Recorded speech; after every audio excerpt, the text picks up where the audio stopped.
All right, we're rolling live. Hello and welcome. Happy Friday to another installment of Get a Clue in 52, the speaker edition, or four speakers, or however you. We're not so caught up in the title of it all. We're trying to make the impact. That's what we're doing. I'm with Sue Mathieson from all the way down under in Melbourne, Australia. How are you, Sue? Happy Friday. Sue, can you hear me? Thank you, Jeff. I'm really well. I'm really well. And yes, yeah, I can hear you. Yes, I'm well, thank you. And it's Saturday for me. So happy Saturday, but happy Friday. Happy Friday. All right.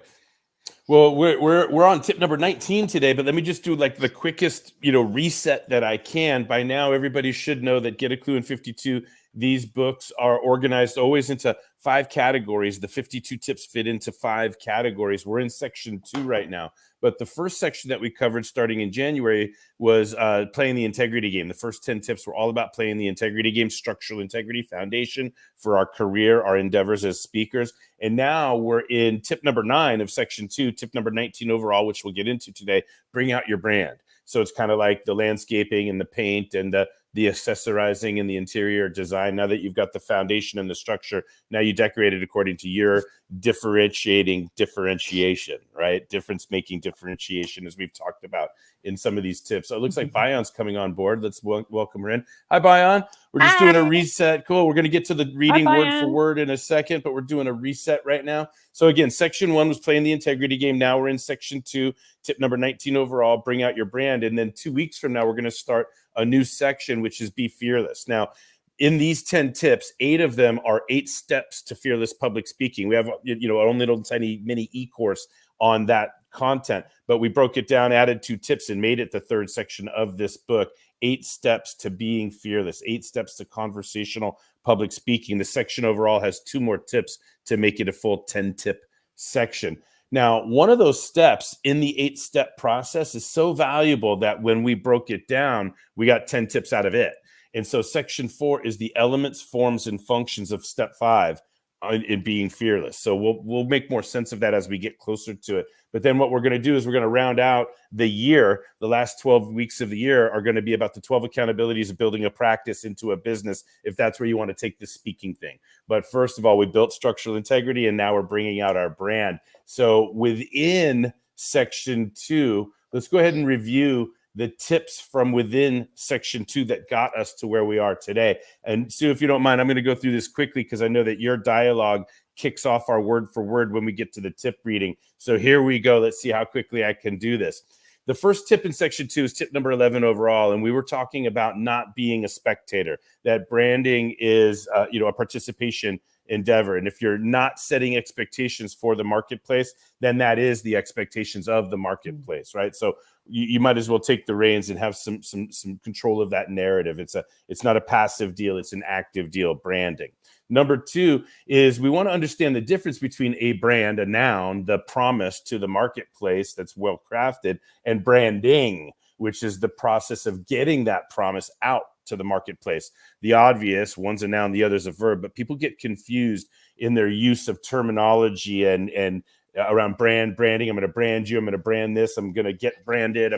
Let's get it straight, right? One's a noun, the other's a verb. Okay. One's the promise. The other is how we're delivering the promise to the marketplace. Then we got to probably my favorite tip of the whole section is this little math envy thing that I do where I use the basic functions of basic arithmetic. I don't know what's going on there. I got to check my settings on the StreamYard. This is a new computer, so the settings are there's animations happening that I didn't program on. Anyway, I'm getting distracted now. But my point is the B equals MP divided by P's times CA's minus J plus S. It's a mouthful. So the following tips that, tips 14, 15, 16, we're breaking down this formula a little bit more. But in tip 13, we were talking about the totality of a marketplace and how our unique promises can cut that market into segments. Then in tip 14, what counts as a promise? We talked about attention gating, sensational, keepable, the ask qualities of making promises to the marketplace. And it's usually in terms of how our prospect or how our clients and customers benefit, how our audiences benefit. What do they get? It's not our features, it's their benefits, to use that sales terminology that a lot of people are familiar with. But then we moved on and we talked about the CA's portion of the formula, which is competitive advantages. And we're making the point that just having a unique name or a tax identification number, that will differentiate you, but it's not difference-making differentiation. The differences that our clients, our audiences, our customers are looking for need to matter to them. So what do we do better than everybody else that also does it? And what do we do that nobody else does? And how are we communicating that into the marketplace along with our promises? Of course, when we're brainstorming market segments and promises and competitive advantages, it's going to come out in jargon. So we want to get rid of that, make it simple, get rid of the jargon, and then of course replace it with what? Slogan. So the whole formula ends up looking like this: marketplace divided by promises, multiplied by competitive advantages, minus the jargon plus the slogan. So once we got through breaking that down, last week, what we talked about in tip number 18 was being the promise, not just making promises and crafting promises, but being the promise, showing up on a day-to-day basis, like making sure that you can live and exemplify in your day-to-day behavior and the way that you carry yourself in the community and so forth. Can you show up as a product of the product, right? Do you embody, do you enliven, do you represent your brand promises in the marketplace? And so that deep breath, right? How did I do? 6 minutes into it, got us to where we are today. Very good. Number 19. And it's hard for me to think about tip number 19 without thinking about, the Bob Marley jam, get up, stand up, right? Like I always got that song in my head when I think about get up, stand up. But what are we talking about? What do we stand up for your rights, as Bob Marley say, right? Well, we're not talking about our rights necessarily, but we are talking about our values, right? What stands us up? Okay, in terms of why would we want to be the promise every day? It's got to be, it comes down to our core values. That's what we're going to get into today. But before we start reading word for word, let me catch my breath and say hi, Bayan. It's nice to see you here. Sue, do you have anything that you want to say or add to the summary before we get into reading word for word?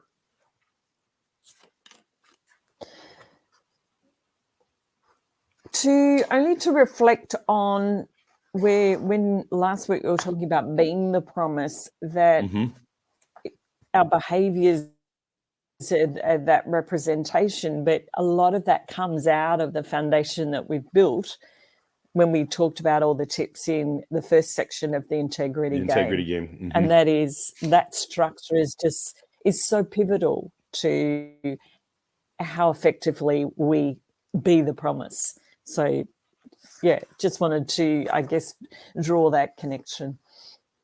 Yeah, in other words, maybe it's like I never get sick of hearing it, right? But we say it all the time. The better job we do in the integrity game, it makes all the rest of this easier, very simply, right? Yeah. That's what I'm hearing. Yeah, it's music to my ears. All right, really cool. Well, let's go ahead and let's make sure I have a deep breath to get all this reading through. But are you ready to rock and roll and take everybody through the word for word of get up, stand up, tip number 19? I am. And it begins with me asking the question to Jeff, or making, a statement, then a question. So reading for word. Jeff, you commented in the previous tip that crafting brand promises can be challenging. As my personal brand is driven by who I am, if I'm going to be consistent in my behavior, do you have any suggestions as to what I might do to build that consistency? Get up, stand up. The best way to be your brand day in and day out is to know or discover/declare what you get up for and what you stand for. Think back to your purpose from playing the integrity game in section 1, as we had previewed a minute ago, right? Purpose is what gets you up, because purpose is always fueled by our passions. Purpose and passions, quote, get you out of bed or off the couch, end quote, as I like to say. Meanwhile, pillars are what hold up the promises or the offerings of your brand and your business. Remember, your brand promise to the marketplace is what they will get, while your passions and pillars represent how you will deliver on the promise. Let's go further. Passions. Ask yourself the following questions to identify your passions. What or who do you cheer wildly for? What or who do you seek to protect? What or who inspires, motivates, and drives you? What gives you pause to think, care, or feel your own pleasures and pains? Right? Remember to list all of your passions, not just those that are obviously related to speaking. If the only passion you communicate is the desire to speak more, you'll appear boring and speaking obsessed. People know that there is more to you than your speaking. Your brand needs to personalize you to other people. So a passion for art, family, or the environment could only contribute to your brand. You are bound to attract people with similar passions. You can also find ways to incorporate your passions into your speaking. People who know me well are aware of my passion for baseball and attending live sporting events. I also have a passion for playing golf. I will find ways to incorporate my passions into my businesses through networking events, investments, volunteerism, or sponsorships. And one of my passions is hiking. And I had the opportunity to incorporate my most recent experience into a presentation I did at a women's conference. It certainly helped to give context to the message I was trying to share. Yeah, it's that easy. Incorporate your passions into your speeches and into your business experiences. They'll motivate you and keep you going. Now, when we talk about pillars, let's break that down a little bit, continuing word for word. In branding, your pillars are your main values. They are the attributes that help define your identity. In order to identify your pillars, you must ask yourself what you stand for and what your core values are. Your pillars are not what you have to offer. They explain how you offer what you have. For example, you might offer years of sales experience, but your pillar could be offering an honest and authentic sales experience. Remember that there are no correct or incorrect pillars. They simply need to reflect your core values. Ask yourself what you stand for and make a list of ideas. Then choose the main values and link them to what your brand has to offer. It is best to begin branding with one or two pillars. You can always expand in the future, but start out by trying to make a list of 10 main values, 10 things you want to be known for upholding or being upheld by: faith, trust, efficiency, loyalty, service, variety, fun, etc. After you have 10, find the two that mean more to you than all the other 8 combined, like the 80-20 rule. I'm willing to bet those are your pillars. In summary, I'm hoping you've got it, Sue. Get up, stand up, and focus on your passions and pillars. That said, I know that the tips in this section have been pretty heavy. Are you ready for something a little lighter? If so, let's move on next week to the last tip in this section: avoid humiliating humility. If it sounds interesting, that's because it is. So make sure you tune in next week. But that ends our word for today. We can elaborate on this quite a bit. I was, trying to stick to the word for word reading of it all, but I'm thinking about myself as an example, right? I used myself as an example when I talked about my interests, like baseball and attending live sporting events and playing golf, for example. Never mind that I'm no good at golf. I still love it, right? But when we're talking about pillars, I didn't use examples from myself. So let me just start with my two, right? Integrity, obviously, right? And not just integrity, but non-threatening accountability, right? And then, of course, joviality. So for me, I want to be non-threatening and I want to be jovial. Those are my like cracking silly jokes, dad jokes, being quirky and silly and stupid, right? I love it. I love being silly, especially on Fridays, right? But the idea is the humor is the Trojan horse. So I'm going to deliver hardcore accountability, but it's going to be fun and it's going to be quirky and it's going to be dynamic and it's going to be like wordsmithed and it's going to be tongue twisting and it's going to be fast paced and on and on and on. So I just wanted to communicate and speak from example, right? Like there's a difference between my passions, what I like to do, right? What I'm right. And then and then pillars, my core values that become the packaging through which I deliver on my promises. Right. So what say you, Sue or Bion? Let's hear from you guys on tip number 19 or anything that we've talked about so far and Get a Clue in 52 for speakers.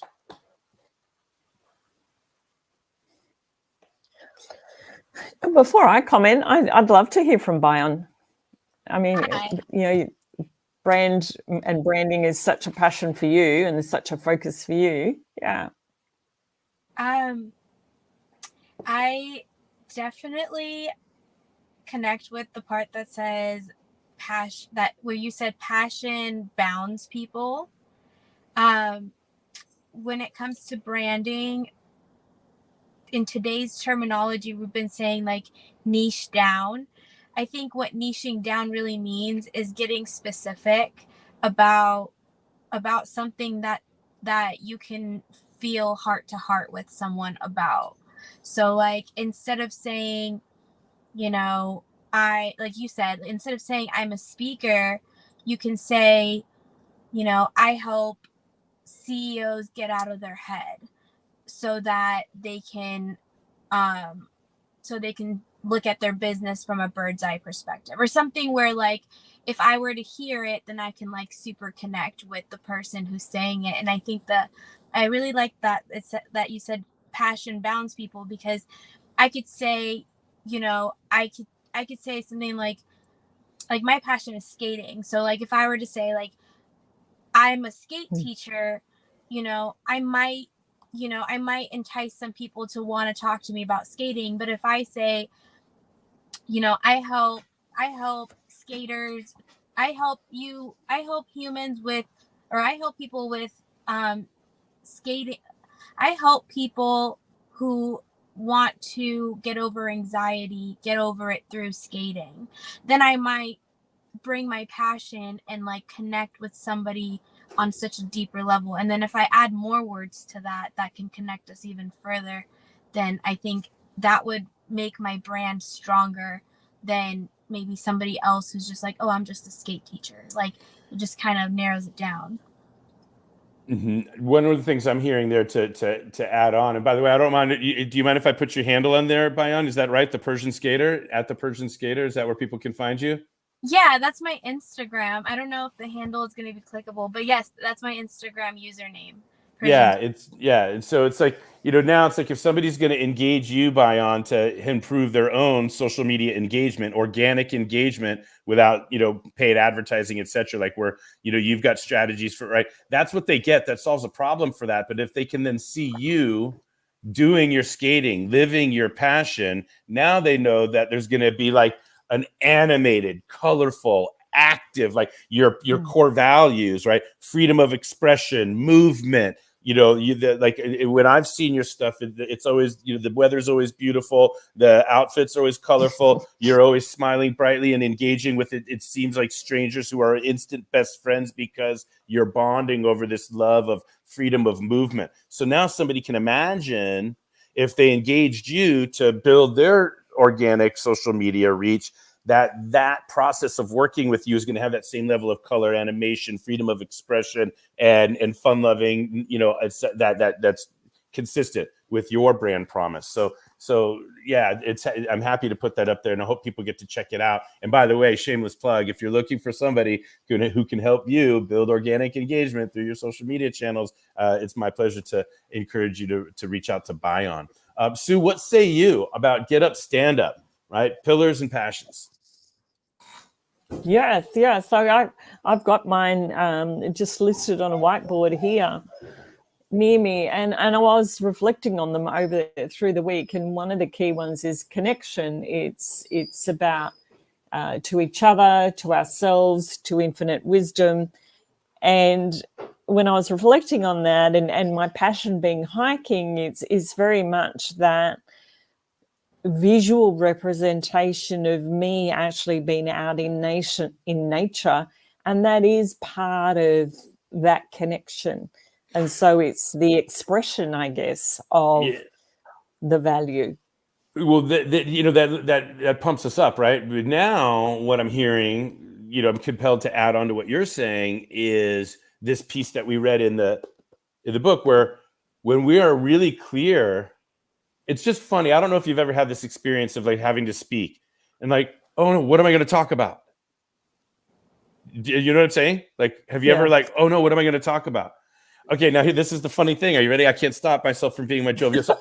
Duh! Talk about hiking.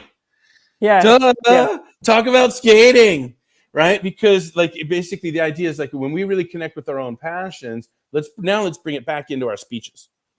Okay, what would be effortless to talk about? What if we're going to pick something? We want to pick stories and metaphors and hooks and imagery, right? To color up. Now we're going to talk about this next section, right? When we actually get into the writing of a speech, okay? We're going to want some devices. We're going to want some stories. We're going to want metaphors. We're going to want hooks. We're going to want imagery. We're going to like what you follow. We're going to get there, right? Yes. But rather than searching blind or aimless, why don't we just look at our passions, right? You know how many metaphors I can get from sports, or sporting events, or how many metaphors you can get from the game of golf or the game of baseball, right? From being a fan to being a spectator. Oh my goodness. I wrote a whole book, integrity game that's set to baseball, right? Because that becomes Trojan horse. Now it becomes easier to digest my messaging when we attach to our passions, right? So I just,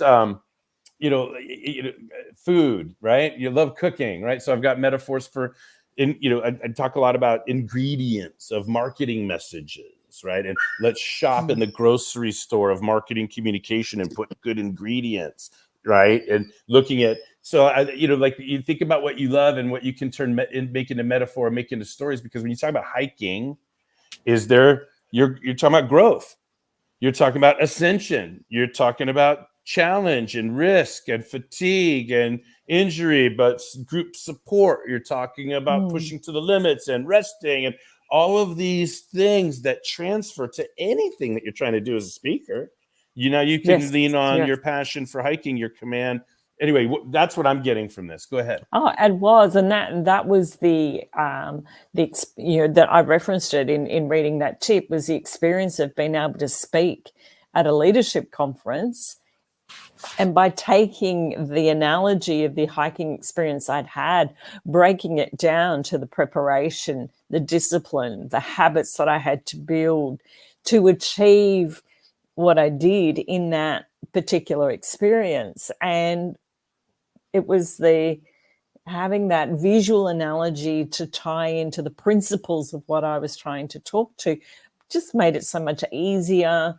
It was easier to and we will talk about this more in the next section, but it was just easier to remember the flow and where I wanted to go to next, because in my own mind, I've got that visual of the transition and the story. And so it just made it so much easier to present and speak.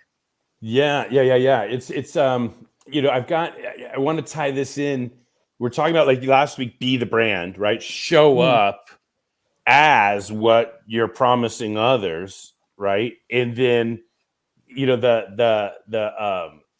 we're talking about pillars and passions, right? So not only what we love doing, I love networking, I love being around people, right? I love speaking, right? And then the joviality and the brevity and the hooks and the phrases. And so, like, bringing it all together, I want to share, if I may, this success story I teased you with before we started streaming.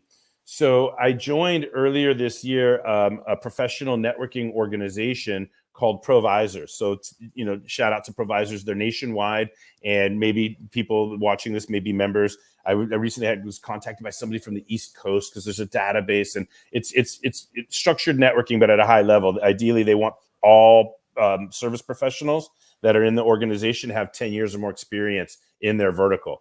Right. And so you have a home group, and you get invited to join a home group, and everybody gets to introduce themselves once a week and answer question of the day. And, group leaders try to vary it up. But when you're in the group, you can go guest at other groups. And then there's outings. Last night I was at a mixer, overlooking the ocean. There's a band playing and food, and everybody's talking. It's just, high level facilitated, organized networking. Right. So a lot of times, the reason I bring this up, a lot of times when people think about public speaking, they think about being on a stage, right? But in a networking group, everybody has to do public speaking, even if it's just for 30 seconds to a minute, right? In my particular group, the group leader he said, Jeff, you're really dynamic the way you introduce yourself. And I'm young in the organization, but I've guested at other groups, and I've gotten feedback that when I introduce myself and stand up and I say, well, I talk about the integrity game and non-threatening accountability and what would happen if, and my name is Jeff, and soft skills for strong leaders. And I've got all these hooks and these slogans. And in other words, so the reason what I'm getting to say is, in this environment, I get to be the promise because I introduce myself as a business communication guy, right? And I can help with on and on, anything from strategic staffing to, branding, communication. So, but then he says, Jeff, the group leader says, Jeff, we want to spice up our meetings a little bit while we're still growing. We have time because we're not have 50 members. We got more like 25. We want to we've got time to do like a spotlight or a segment. Like, could you deliver some content and add some life and some energy? Your energy is always right. I'm being the brand, right? So it got me this invitation to speak at our meeting last month. Okay. And then I said, well, hey, look, I'm happy to do it. Okay. But I want to do it in a way that helps the whole group. I want to be in service to the group, right? Another pillar to always be in service. Does this make sense? So I'm happy to do it. So how about we let everybody in the group know that, hey, guess what, everybody in the group? This is the first one. I'm doing the first one, but we're going to do a little 10-minute member spotlight where you get a chance. Are you ready? Where you get a chance to bring out your brand to the member, because our job is to get our group members to become advocates for us, to refer us business. You know, that's that you join the group so that you've got a professional network of advisors. So that any client I have, whatever problem they've got, I've got somebody in my network to refer them to. Does that make sense? So you build the relationships, like, anyway. So the idea of a member spotlight is to bring out your brand. So I'm going to present when I get in this. Let me share my screen here, and I just want the success story is, and I'm going right to a page from our book, which is the visual for this formula. Oh, I have to go to system preferences, and oh man, I don't want to do that. I can't share screen. I have to go in because I'm on a new computer, so I got to do my preferences. But let me put up the formula, right? So the idea is this is the formula. Okay. Yes. Okay. So basically, I just said in my 10 minutes, I'm like, hey, you guys, my name's Jeff. I believe soft skills make strong leaders. Soft skills make strong teams. Soft skills make strong organizations, right? And I've been asked to do a 10-minute little member spotlight. I'm going to bring out my brand. I do business communication coaching that spans a lot of different areas. But today we're going to talk about marketing communication and my little formula to bring out your brand. Now, hopefully in the future, when you're introducing yourselves, either at our meetings or guesting at other meetings, if this helps you get 1 to 2 to 5% better at introducing yourself, what would that mean over the course of a year in terms of how much attention you draw to yourself and getting the right introductions, referrals, and so forth? Would that mean something to your business if you got better at introducing yourself? Because every meeting you go to, you have a little, okay. So here we go. So I'm going to bring out my brand by teaching you how to bring out your brand. So there I was being the brand. Does that make sense to you? Right? I was doing it. I was speaking. I was jovial. I was fast-paced. I owned the room. I brought all this energy, all this stuff, right? And I was delivering, and I was being of service. And so this coming month's meeting, the next guy up is Greg, and I had a one-on-one with him last week, and we talked about, hey, what are you thinking about for your presentation? Can I make it better? Can I help you organize your thoughts? Can we infuse some storytelling or some passion or some hooks? Or can I help you in any way make your 10 minutes better? And so now I get to be the speaker coach in the group, and maybe the word will get out to other groups. They may want to have me come in and deliver this module and help people. Right? But here's so that feels good in and of itself. But guess what? There was somebody guesting at our group. Okay, she's a member of another group. She was guesting at our group, so I'd never met her before. I delivered this 10-minute talk, and I'm putting away my clicker and my computer, and I look up, and she's standing right there. And she's like in my face, hi, great talk. I think I need to talk with you. And I said, okay. So we set up, we did 2 comp sessions, and now she's a client. So I did a little 10-minute talk, and like what you seek is seeking you.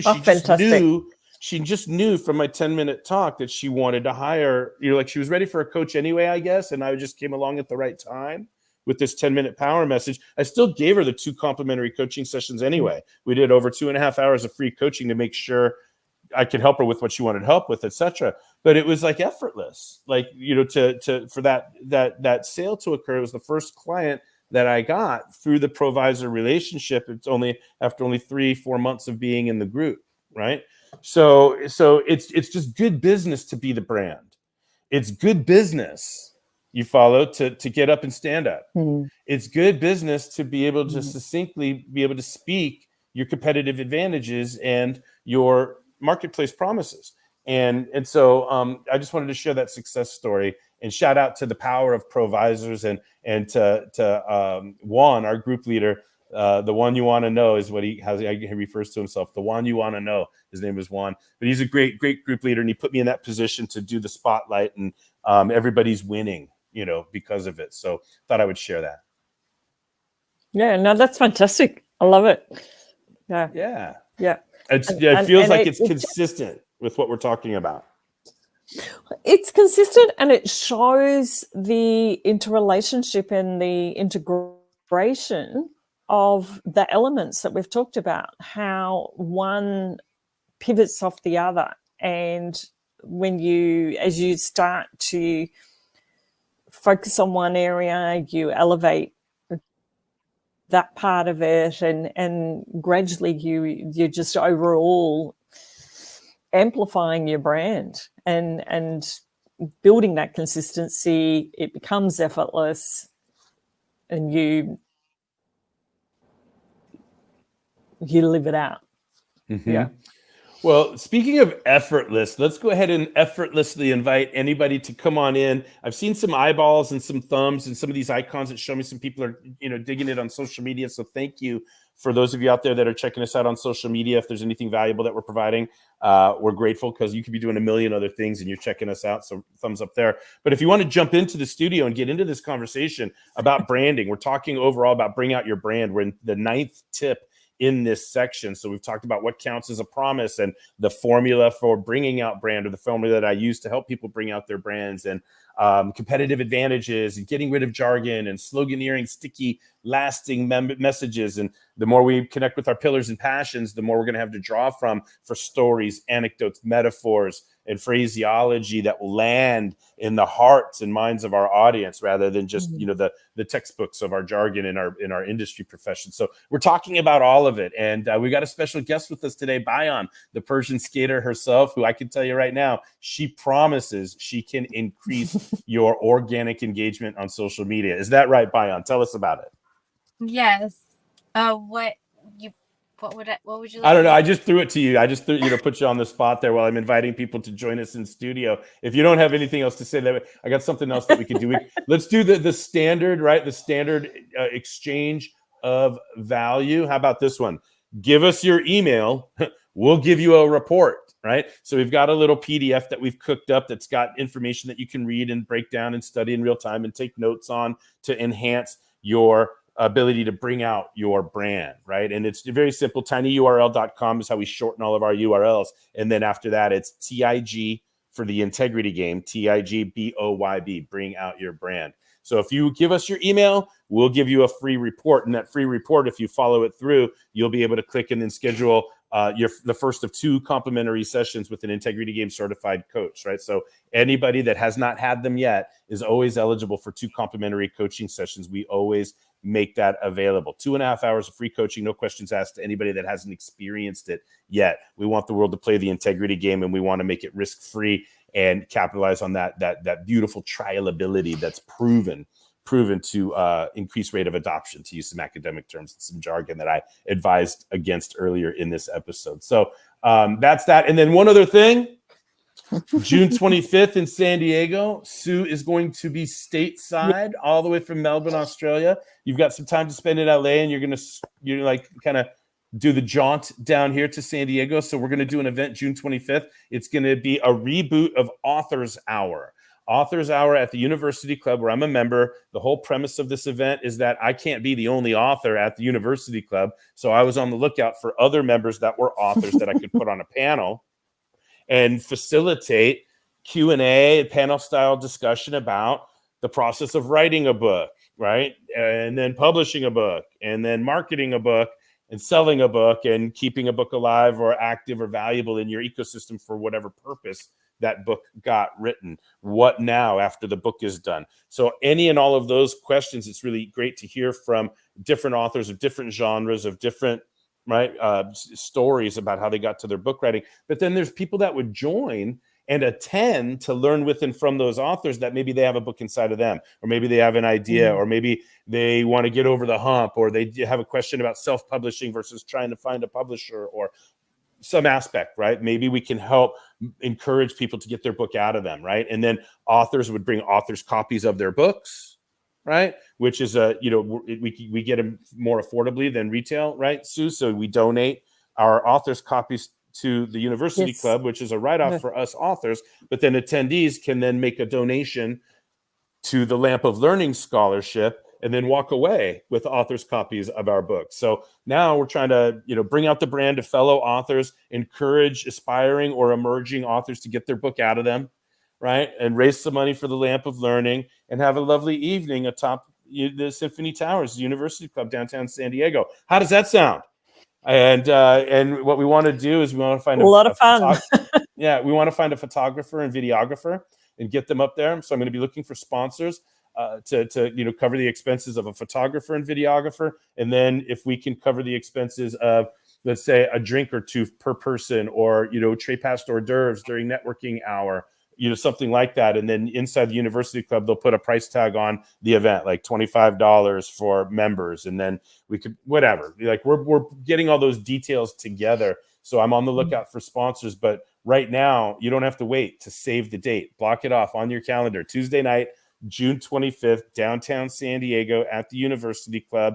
Sue is going to be one of our featured panelists, right? And now I'm still looking. I'm in conversations with 2 or 3 other authors that can share the panel with you, Sue. And then even though you and I are co-authors, I'll be the facilitator, Fantastic. I'll be the host. But then we're going to pair you up with other authors, and we're going to bring out your brands. And it'll be wonderful for me. I'm kind of double dipping in the fun. So I get to facilitate and host. And then, of course, you're going to be talking about our book, of course, and that journey. So it's a double dip for me, but I'm happy to do it in exchange for the time I'm putting in to organize the event and secure the date and all that other stuff. So what else? We're heading into last call for comments, questions about today's tips, but I wanted to get that out there. We have a free Bring Out Your Brand guide. Give us your email address. We'll give you the PDF, and it'll lead you towards 2 complimentary sessions with an Integrity Game certified coach. And we want to see you in person. We want to network with you. We want to talk about our journeys as authors and other authors. And we want to inspire other authors to get their books out and raise some money for Lamp of Learning if we can. And other than that, what got us into all of this is tip number 19. So next week, it will be the last week of section 2. And then we move into Be Fearless, those 10 tips. So having said all of that, let's do it. Last call. Comments, questions, jokes, riddles, haikus, limericks, or expressions of gratitude. What have you guys got? Thank you. Silly and jovial on a Friday. Well, for me, for me, look, I'm really getting excited about heading across to the US, and it is all the planning's coming together for the different parts of what I'm doing while I'm there. Very much looking forward to being in San Diego. Seeing people face to face will be absolutely amazing. As I lead up to that too, what I love about what we're talking about here in terms of the different components and the tips that we've worked through for bringing out your brand is how much easier, as you put these into practice, they become part of your fiber. Yeah. How much easier it is to have those conversations. It flows, and you find, certainly something I'm noticing is that I can be in any situation. And a shout out to Lisa Reed, who wrote the foreword to the book. I was in the International Speakers Network earlier in the week, and in breakout rooms, being able to talk to my own brand in that conversation, it flows, it's easier, it's fun because you're not trying to work at it. You can bring in so much more of your personality into what you're talking to. And so I'm just seeing more and more as the weeks go on, the opportunity and the ease of being able to apply everything that we're talking about here through the book. Sue, has this happened? And also to you? A shout out to Bayan for doing. Oh. Go ahead, Sue. Go ahead.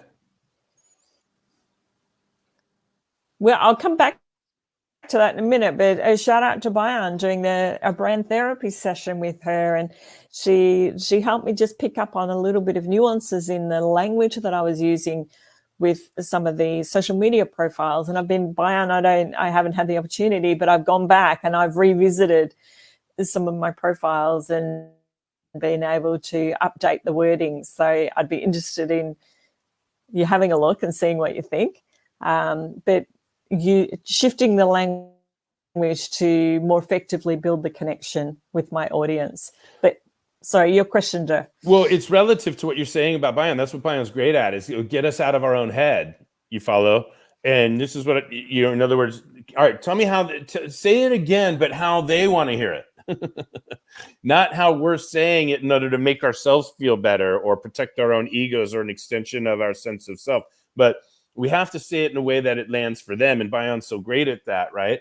And that's what I was going to ask you. Has it happened for you yet? Back to the comfort that you were speaking of when the breakout rooms in Lisa Greed's environment as the example. Has it happened to you yet where you have cognized consciously, where you've said to yourself, my goodness, I'm better at introducing myself than these other people that I'm in a breakout room with? Have you ever like said that? Like, oh, I seem, any version of that? Like, I seem to be the most comfortable one here. Or my, oh my God. It's okay if it's surprising too. Like, oh my God, like my introduction was the best. Have you had that yet? I'm noticing that I'm more effective. I'm more concise. No fluff words. It lands. So yes, you're noticing it. Yeah, I'm noticing a shift. Okay, good. Pay attention to that feeling as compared to its opposite, right? Because I remember, like, damn, how come everybody seems to know how to introduce themselves but me? Remember those days? Yeah. Do you know what I'm talking about? Like, have you ever had like, wow, that person has a really good intro. I want to be sharper. You follow? Right. And so it's important to, pay attention to how far we've come, and to celebrate the difference and to lean into that effortlessness. And it's great. I'm glad to hear that. But it's again, it ties into what you mentioned from Bayon is like we go from describing ourselves almost from a place of insecurity or inexperience or uncomfort, right? As we're newer, you follow? But as we do the work of playing the integrity game and answering those questions of working the formula and really getting clear on our promises that are attention getting, sensation and keepable, we're doing this work of really paying attention and answering these questions to get the foundations of what our brand really is, right? Now, all of a sudden, we're not as insecure. We've done the work. We're more comfortable. We've got more time in. We're fluid. Yeah. Do you understand? Yes. We're fluid in the language of our own branding, word bank. The words that are in our bank that we've done from the work. Give us a fluency, right? And then it's easier to even hear what somebody like Bayon has to say. You know what I mean? Like you may not, there's people out there who may not be ready for Bayon because they're still in such a place of insecurity where Bayon like is standing at the engagement hurdle, right? And anybody that can run and jump, she'll help them over. But Bayon can't leave the hurdle where all the people are running and jumping and go to the starting line and pull you, drag you, lift you, throw you over the hurdle, right? You have to have some fluency with what you offer this world before you're even ready to work with somebody like Bayon. Does that make sense? And you do, of course, and this work that we've done has gotten us to where now we can even hear what Bayon has to say, and now we can see and let go of the security blankets that we used to use in describing ourselves and get towards fearlessness. Like being fearless to describe ourselves in a way that they need to hear what we're all about. Our audience needs to hear what's going on. Fantastic stuff. What else, Bayon? What do you got? And go ahead, Sue. Go ahead. I'm sorry. I was just going to add quickly to that. I was just going to add quickly to that to say, I think that's so key is what you're talking about is that it allows you to shift out of that insecurity and you become more present and you're more aware of what is the particular nuance of your message that the audience you're talking to in that moment needs to hear, and you can be more engaged because you're there with them. You are tuned into what am I hearing from them that I need to respond to, and you can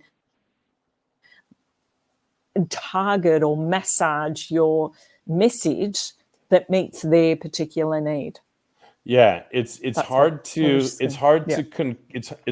concur. Like there's somebody once said, it's hard to get to second base if you won't take your foot off of first. You can't keep a foot on first base and get to second base, right? Well, same thing. Concurrently, we cannot promote ourselves at the same time as we're protecting or defending ourselves. I also want to add the clarity part. Like, Go ahead, Bayan. If we're not clear on exactly what our message is for ourselves, then it's hard to verbalize it to others or like create content around it. Jeff, are you frozen? No. I'm hearing you. Okay. Okay. I was like, wait, can you guys hear me? Yeah. And I think like one of the things is like with skating, for example.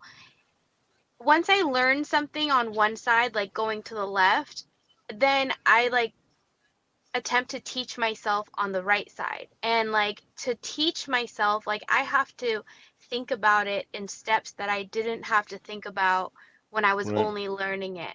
And I think when we're messaging what we want to say out, it's like first we kind of learn for ourselves what we are here for the marketplace, like what we're offering. And then once we're doing the messaging, I think it takes a little bit more clarity than just knowing for ourselves. Like we have to get a little bit more clear about that message to be able to share it with others in a way where they can understand what we're talking about or what we mean.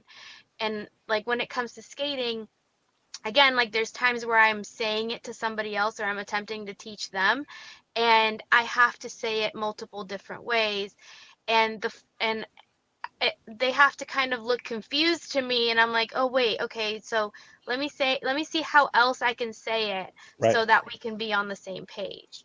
Yeah, I'm a big fan of that. Now we're going to talk more about that, Bayan. What that reminds me of is the entire next section. Be fearless. Okay. Like one of the if there was only one thing that all 10 tips are about, it's please don't read word for word to us. Like speak to us, but don't read word for word. Don't memorize your speech word for word for word, or don't like read off of your teleprompter, or don't read word, like please. Okay. Like that. And the idea is we want the idea that we want to get across we want to be so comfortable or have such command of the idea that we can say it a bunch of different ways. We can't tether ourselves. So I use the simple example of, 6 or 5 plus 1 or half a dozen or 10 minus 4, 60 divided by 10, 3 times 2. Are you with me? Right. I want you because, if my audience is confused based on the one way I said it, and now I don't have another way, and I just keep going. I always say this in my classrooms: no Aztec left behind.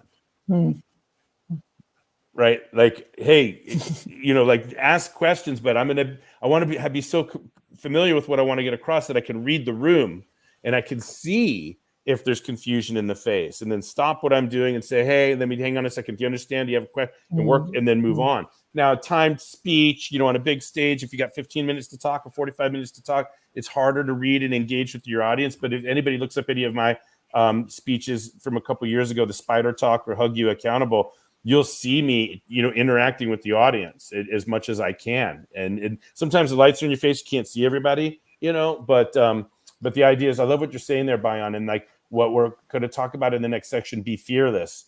What it means, like, be fearless to be yourself. Be fearless to be conversational. Have no fear, right, of approaching the stage the same way you would approach it. Like if somebody called my phone right now, I wouldn't be like, I need to script out word for word what I'm going to. I wouldn't. I would just hello, and I would trust myself to be myself and be able to say what I need to say. Right. And, so I want to be as fearless on stage as I am on the phone, if that makes sense. Sometimes you're more careful on the phone. Sometimes you're more formal on the phone. Sometimes you want to eliminate background noise. Sometimes you want to have materials in front of you to refer to, whatever. But still, I want to be fearless and conversational. And I want to have multiple different ways, like you said, Bayan, of getting my point across. Right. Because it all comes back to always being about the audience when we get into the actual speaking. But we got to, of course, build our structural integrity first by playing the integrity game. Then we got to bring out our brand. Right. And now in the next section, one more tip left in this section before we get into fearless speech writing. And even though you write a speech, you definitely select words in the writing process, but you don't select those words because you're married to them. They're just, they're placeholders and guides on your conversational, but we'll get into all of that later on. So here we go. Last call. Comments, questions, jokes, riddles, haikus, on and on and on. Anything else for tip number, what was it, 19? 19 today. Anything else? Yeah. Tip number 19, yes. Yeah, get up, stand up is what No, we're talking about. nothing else from me. Just, yeah, thank you. And lovely to have you on, Bayan. Thank Lovely. you for having so me. good to have you joining us. Thank you. Yeah, thanks for coming on board in studio. So next week we'll close out with tip number 20. It will close out section 2. It's kind of fun, a little levity when humility, like careful when humility can be humiliating. We want to avoid humiliating humility, right? We'll explain what we mean next week as we close out section 2, bring out your brand. All right. Thanks everyone. Have a great weekend and a wonderful Mother's Day to all the moms out there and all the good stuff. And be kind to yourselves and be kind to each other. We'll see everybody next week. Bye. Thank you.